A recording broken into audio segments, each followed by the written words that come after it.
오늘 이 말씀 가지고 하나님의 한 의, 하나님의 한 의라는 제목으로 말씀 나누도록 하겠습니다. 인간은 누구라도 모두가 다 죄인이고, 특별히 인간 모두가 다 죄인이라는 것을 확실하게 알 수 있는 것, 인간이 조금이라도 자기의 의를 말할 수 없는 그 때가 언제냐 하면 율법 앞에 섰을 때라는 것입니다. 율법을 온전히 깨달은 사람은 내가 죄인이구나 하는 것을 깨달을 수밖에 없습니다. 그래서 하나님 앞에 자기의 죄를 깨닫고 회개하게 되는 것이죠. 그리고 그 율법을 깨닫는 안에 하나님의 그 사랑과 은혜도 함께 깨닫게 되는 것입니다. 율법 앞에 서면 인간은 누구나 다 절망하게 되어 있다 그랬습니다. 인간 스스로, 나 스스로는 안 되는 존재이구나. 이것을 율법 앞에서 깨닫게 되는 것이죠. 절망하게 되는 것입니다. 그것이 이제 정상인데요. 완전히 인간이 하나님 앞에서 사실은 절망을 해야지만 정말 하나님의 은혜를 올바르게 깨닫게 되는 것입니다. 그런 말씀을 지나서 오늘 21절부터 이제 다시 하나님의 구원, 구원론에 대해서 설명을 해주고 계십니다. 중요한 말씀이 하나님의 한 의, 하나님의 한 의가 나타났다는 것입니다. 21절에 이제는 여기서 이제는이 이제 예수 그리스도께서 오신 때부터는, 지금부터는 율법이 아니라 하나님의 한 의가 나타났으니 율법과 선지자들에게 증거를 받은 것이라. 하나님의 한 의가 나타났다고 하는데, 여기서 말하는 하나님의 한 의가 바로 예수 그리스도이시죠. 예수 그리스도. 이것은 한 의는 유일한 의라고 우리가 해석할 수 있습니다. 그러면 하나님의 한 의, 즉 예수 그리스도의 의가 어떤 의미인지 조금 더 구체적으로 오늘 말씀을 통해서 우리에게 말씀하고 계십니다. 첫 번째는 모든 소망 없는 인간에게 소망이 되시는 의라는 것입니다. 모든 소망 없는 인간에게 소망이 되시는 의라는 것입니다.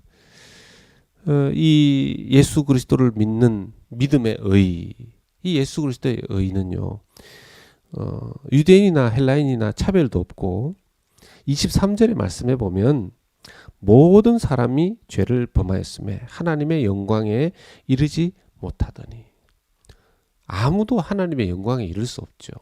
하나님의 영광에 이를 수 없다는 말은 로마서 8장으로 가보면 하나님의 기업을 받을 수 없다는 것이죠. 하나님의 기업을 받지 못한 자, 당연히 천국으로 들어갈 수도 없는 것이죠. 죄인이 어떻게 하나님 나라에 들어가고 천국에 들어가고 하나님의 기업을 받고 하나님의 영광을 보겠습니까? 그런데 예수 그리스도, 하나님의 한 의 되신 예수 그리스도를 믿음으로 말미암아 인간이 그 모든 것을 받을 수 있는, 볼 수 있는, 천국을 보고 받고 할 수 있는 은혜를 입었다는 것입니다. 그것은 24절에 나오는 속량하심 때문입니다. 속량하심. 그리스도 예수 안에 있는 속량으로 말미암아. 이 속량이 뭐냐면 값을 주고 사오는 것을 말합니다. 값을 주고 사오는 것. 우리가 모든 사람이 죄에 팔려간 사람들, 죄의 노예임에도 불구하고 예수 그리스도의 그 은혜로, 십자가 은혜로 예수 그리스도의 그 죽으심과 부활하심의 값을 지불하시고 그 피를 지불하시고 피값으로 우리 죄인들을 속량, 즉 사오신 것이죠. 사오신 것입니다. 우리는 은혜로 구원을 받지만 우리를 구원하시기 위한 하나님의 대가는 하나님의 아들 예수 그리스도를 주신 것입니다. 그 피를 주시고 생명을 주신 것입니다. 그러니까 그 값은 어마어마하다고 할 수 있죠. 그 어마어마한 값어치를 우리를 위해서 지불하시고 우리는 은혜로 거저받게 된 것입니다. 두 번째, 하나님 앞에 우리가 받은 하나님의 한 의는 오늘 조금 어려운 단어일 수도 있지만 꼭 짚고 넘어가야 되는 단어가 하나님의 간과하심입니다. 하나님의 간과하심. 25절에 이 예수를 하나님이 그의 피로써 믿음으로 말미암는 화목제물로 세우셨으니, 예수님이 바로 우리를 위한 하나님의 화목제물이라는 것입니다.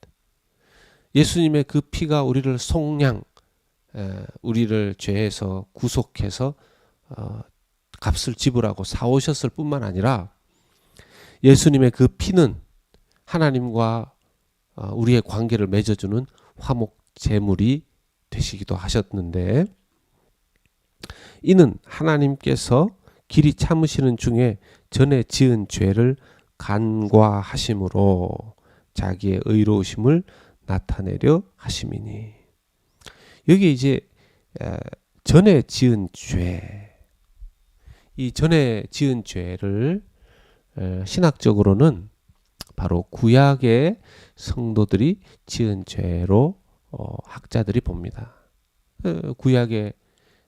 구약에서부터 예수님께서 오기 전부터 지었던 그 죄들, 오늘 현대로 따지자면 우리가 예수님을 믿기 전에, 예수님을 온전히 신앙 고백을 하기 전에 지었던 그 과거의 죄들까지 하나님께서 간과하심으로, 이 간과라는 단어 한문으로는 뭡니까? 볼 간자에 지나갈 과자입니다. 보고 지나간다 하는 뜻이죠. 하나님이 우리의 죄를 모르시는 게 아니고 하나님이 우리의 죄를 다 보신다는 것입니다. 그렇게 다 보시지만 예수 그리스도 안에서는 우리의 죄를 보시지만 그냥 지나가신다는 것이죠. 이게 헬라어로 파레시스라는 단어가 쓰여졌는데요. 이 헬라어 파레시스, 간과하다라는 단어는 문제 삼지 않고 그냥 지나간다. 문제 삼지 않고 그냥 지나간다 하는 뜻입니다. 이걸 오늘날의 한 단어로 만들자면 용서가 되는 것이죠. 용서.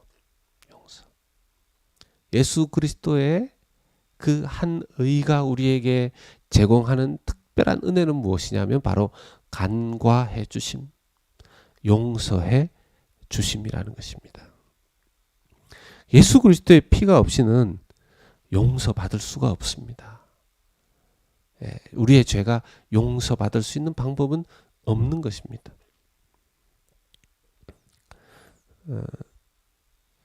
지나간 죄가 용서받았을 뿐만 아니라 오늘날의 우리의 모든 죄도 용서받는 것이죠. 여러분, 구약시대 때는 무엇으로 구원받았겠습니까? 구약시대 때도 사실은 그 피를 믿음으로 구원받는 것이죠. 그러니까 그게 좀 분명하게 드러나지 않았지만, 그래서 짐승의 피를 사용했고, 오실 메시아가 피로 인간의 죄를 속량하신다라는 것을 희생의 제물들을 통해서 보여주셨었죠. 그래서 하나님의 한 의를 또 계속 보면, 의롭다 하시는 하나님은 한 분이시다. 26절에 곧 이때에 자기의 의로움을 나타내사. 이제 이때라고 하는 것은 과거뿐만 아니라 이제 예수님께서 오신 이때로부터가 되는 것입니다. 자기의 의로움을 나타내사. 자기도 의로우시고 또한 예수 믿는 자를 의롭다 하려 하심이라. 여기서 예수 믿는 자는 신약의 성도들을, 신자들을 말하는 것입니다. 27절에 그런즉 자랑할 때가 어디냐? 있을 수가 없느니라. 무슨 법으로냐? 행위로냐? 아니라 오직 믿음의 법으로니라. 오직 믿음의 법으로밖에 우리가 구원받을 수 있는 방법이 없기 때문에 자랑할 것이 없는 것이죠. 누구도 자랑할 수 없는 것이죠. 28절에 그러므로 사람이 의롭다 하심을 얻는 것은 율법의 행위에 있지 않고 믿음으로 되는 줄 우리가 인정하노라. 29절에 하나님은 다만 유대인의 하나님이시냐? 또한 유대인의 하나님은 아니시냐? 진실로 이방인의 하나님도 되시느니라. 이 하나님의 믿음의 한 의는 유대인, 이방인 다 가리지 않는다는 것입니다.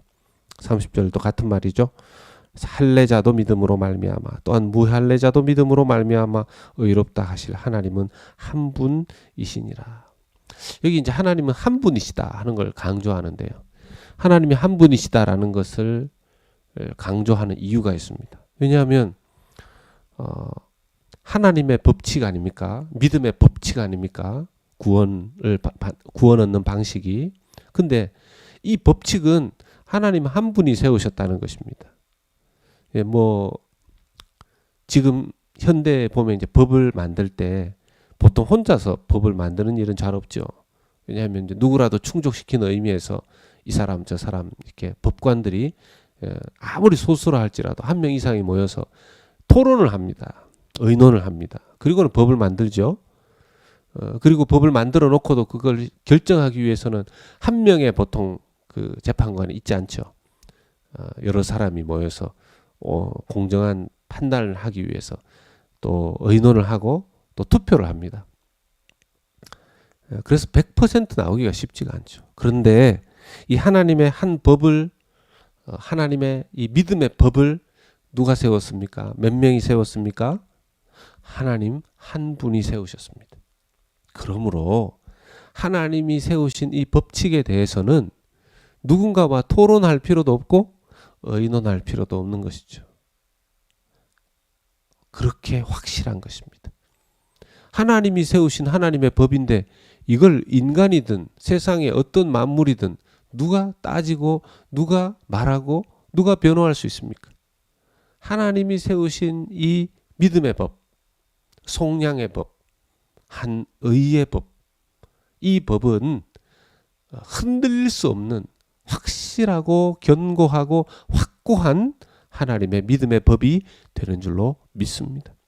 그래서 의롭다 하실 하나님은 한 분이시니라. 이걸 그렇게 강조한 것이죠. 31절에 그런즉 우리가 믿음으로 말미암아 율법을 파기하느냐? 그럴 수 없느니라. 도리어 율법을 굳게 세우느니라. 이건 쉽게 말해서 믿음이 강한 사람은 율법을 제대로 사용할 줄 압니다. 믿음이 온전한 사람은 율법을 견고하게 세우는 일을 하죠. 오늘 말씀을 통해서 하나님 한 분 하나님께서 세우신 이 믿음의 법이 얼마나 감사한지요.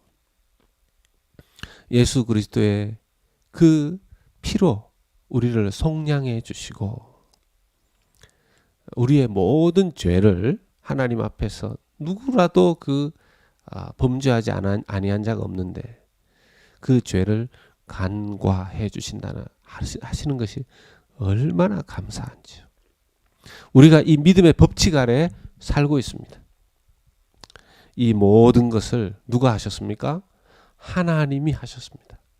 우리 믿기만 하면 되는 것이죠.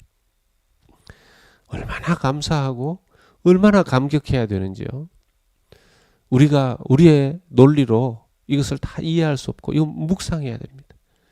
계속 묵상해야 됩니다. 오늘 하루 하나님의 한 의, 이 믿음의 법칙, 하나님 한 분께서 세우신 이 믿음의 법칙 안에 있는 우리를 속량해 주시고 우리를 구원해 주시고 우리의 모든 죄를 간과 즉 용서해 주신 하나님 한 분의 놀라운 그 은혜를 깊이 묵상하시고 그 은혜에 감격하시는 귀하고 복된 이 하루 될 수 있기를 주 예수 그리스도 이름으로 축원합니다. 아멘. 하나님 아버지, 율법 앞에 서면 주님 우리의 입이 막히고, 주님 율법이 아니라 할지라도 우리가 하나님 앞에 아무도 의롭다 할 수 없는 죄인인 것을 주님 고백합니다. 죄인이 하나님의 나라에 들어갈 수 없는데 하나님의 한 의가 되시는 예수 그리스도를 이 땅에 보내셔서 우리를 위해 주님 그 생명 피를 주시고 그 피값으로 우리를 죄에서 속량해 주신 것을 감사합니다. 우리는 이제 주의 피값으로 우리의 모든 죄가 하나님의 간과하심, 용서하심을 받게 되었사오니 하나님 한 분의 주님 세우신 그 믿음의 법을 의지하여서 주님 그 믿음의 법을 감사하면서 그 믿음의 법에 붙들림 받아서 주님 이제는 우리에게 허락하신 그 율법을 하나님 앞에 주님 법 있게 쓸 수 있는 주님 우리가 될 수 있도록 인도하여 주시옵소서.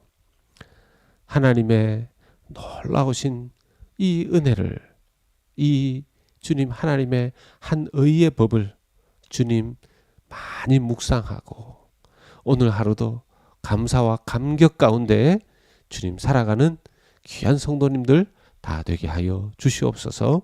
감사하옵고 예수님 이름으로 기도하옵나이다. 아멘. 아멘. 오늘 이 말씀을